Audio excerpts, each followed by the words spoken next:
স্বাগত জানাই সকলকে দ্য ফিউচার নার্স 24 ইউটিউব চ্যানেলে। আজকে অফসের একটি শর্ট নোট নিয়ে আলোচনা করব, যেটা দেখো প্রায়শই আসতে দেখা যায়। Physiological changes during first trimester, অর্থাৎ ফার্স্ট ট্রাইমেস্টারে কী কী ফিজিওলজিক্যাল চেঞ্জেস দেখতে পাওয়া যায় সেগুলো নিয়ে আলোচনা করব। প্রথমে তোমাদেরকে বলে রাখি, প্রেগনেন্সি পিরিয়ডে কিন্তু 3টে ট্রাইমেস্টার হয়। একটা ফার্স্ট ট্রাইমেস্টার, আর একটা হচ্ছে সেকেন্ড ট্রাইমেস্টার, একটা third trimester. First trimester up to 12 weeks, second trimester 13 to 28 weeks, তারপরে বিয়ন্ড 20 উইকস হচ্ছে থার্ড ট্রাইমেস্টার। প্রথমে দেখো যে the first trimester of pregnancy spanning from conception to 12 weeks is characterized by numerous physiological changes in mother's body। তাহলে first trimester কেন, প্রত্যেকটা ট্রাইমেস্টারে কিন্তু maternal বডিতে বিভিন্ন ধরনের ফিজিওলজিক্যাল চেঞ্জেসগুলো হয়ে থাকে। সেগুলো আমরা অ্যাজ এ সিস্টেম ওয়াইজ কিন্তু প্রথমে জানবো। প্রথমে যে সিস্টেমটা রয়েছে সেটা দেখো, প্রথমে হচ্ছে হরমোনাল চেঞ্জেস। তাহলে কি কি হরমোনাল চেঞ্জেস হচ্ছে? নাম্বার 1, হিউম্যান কোরিওনিক গোনাডোট্রপিন, অর্থাৎ ম্যাটার্নাল ব্লাড এবং ইউরিনে HCG হরমোনের উপস্থিতি পাওয়া যায়। এটা তৈরি হয় produced by placenta shortly after ইমপ্লান্টেশনের পরে পোস্ট যে ফার্টিলাইজেশন তার 8 থেকে 9 দিনের মাথায় কিন্তু প্লাসেন্টা ব্লাডে পাওয়া যায়। মেনটেন্স কর্পাস লিউটিয়ামটাকে মেনটেন করে। High levels can contribute to morning sickness. এই HCG হরমোনের হাই লেভেলের জন্যই কিন্তু মর্নিং সিকনেস হয়। প্রোজেস্টেরন হরমোন কি করে? Produced initially by corpus luteum, প্রথমত কর্পাস লিউটিয়াম তৈরি করে, তারপরে ল্যাটার বাই প্লাসেন্টা, তারপরে প্লাসেন্টার কিছু পার্ট থেকে প্রোজেস্টেরন তৈরি হয়। আর রিল্যাক্সে smooth muscle and also promoting uterine growth. এবার এটা কি করে? এটা যখন ইউট্রাইন গ্রোথ, অর্থাৎ বেবি ইউট্রাসের ভিতরে বেড়ে উঠবে, তখন সেই ইউট্রাইন গ্রোথকে প্রমোট করে এবং তার সাথে সাথে স্মুথ মাসেলের রিল্যাক্স করায়। এরপরে হচ্ছে ইস্ট্রোজেন। এটা কি করে?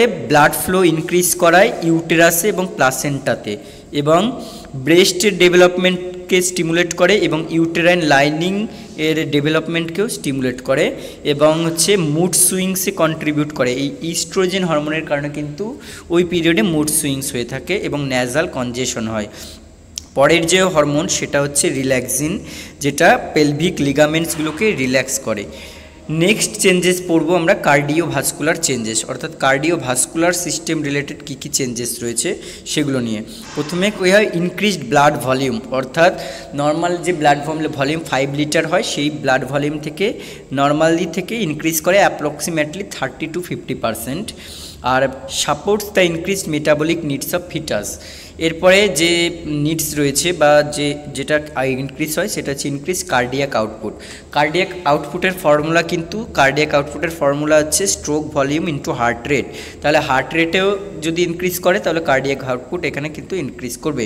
তাহলে প্রথমত দেখো কী হয়? Heart rate increases by 10 to 15 beats per minute. অবশ্যই স্ট্রোক ভলিউমও অলসো ইনক্রিজেস, কত? 40 to 50%। কার্ডিয়াক আউটপুট ইনক্রিজ করে এই দুটোর কারণে। এরপরে বিপি, ব্লাড প্রেশার কিন্তু ডিক্রিজড হয়ে যায়। কতটা ডিক্রিজড হয় সেটা দেখো, peripheral vasodilation caused by progesterone leads to a drop in systemic vascular resistance, আর blood pressure may decrease slightly in first trimester, আর decrease in diastolic pressure and হচ্ছে mean arterial pressure by 5 to 10 mmHg। তাহলে blood pressure slightly decrease করে first trimester, আর তার সাথে diastolic pressure এবং মিন arterial প্রেশারও 5 থেকে 10 mmHg decrease করে। নেক্সট আসবে রেসপিরেটরি চেঞ্জেস। রেসপিরেটরি যে মাসেলসগুলো রয়েছে সেখানে কী কী চেঞ্জেস আসে? প্রথমে হচ্ছে ইনক্রিজড অক্সিজেন ডিম্যান্ড। ম্যাটার্নাল বডিতে কিন্তু অক্সিজেনের যে রিকোয়ারমেন্ট সেগুলো কিন্তু আস্তে আস্তে ইনক্রিজ করে। Higher metabolic rate require more oxygen. Breathing may become slightly deeper but respiratory rate remains relatively constant. এছাড়া হচ্ছে মাসেল চেঞ্জেস, মাসকুলার মিউকোজাল চেঞ্জেসের মধ্যে কী হয়? Estrogen causes nasal congestion and increase mucus production.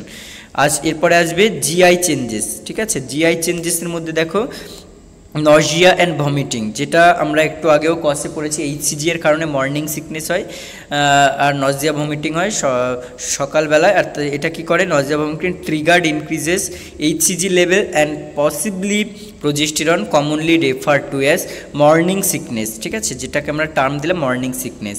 এরপর হচ্ছে জিআই মর্টিলিটি কী হবে, slow হবে, স্লোর GI motility. Progesterone relaxes smooth muscle, slowing digestion and causing constipation and bloating. তাহলে কনস্টিপেশন হবে আর তার সাথে ব্লোটিং হবে।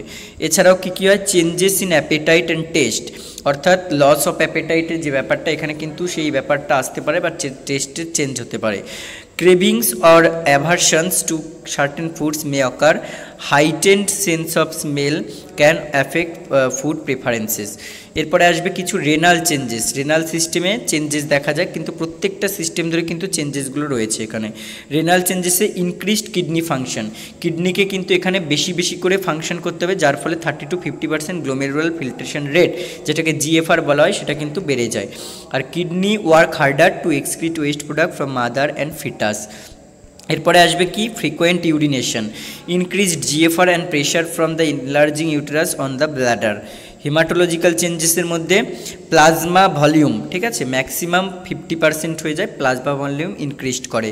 এছাড়াও increased clotting factors, clotting factors যতগুলো রয়েছে তার মধ্যে দুটো হচ্ছে 13 আর 14 নম্বর ক্লটিং ফ্যাক্টর কিন্তু ডিক্রিজ করে, আর বাকি সব ইনক্রিজড করে।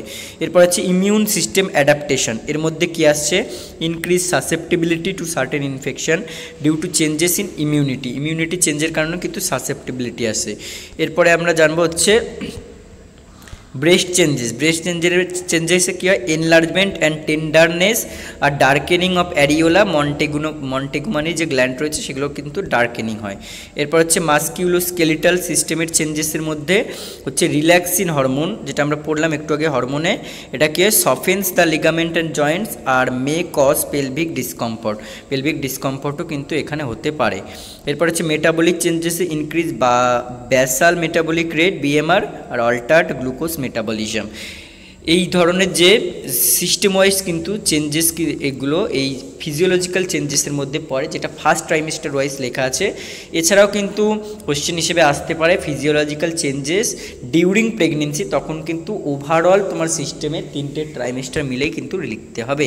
আশা করি ভিডিওটা পুরোটা দেখবে, তাহলে কিন্তু তোমাদের বুঝতে সুবিধা হবে, স্কিপ করে দেখলে বুঝতে অসুবিধা হবে।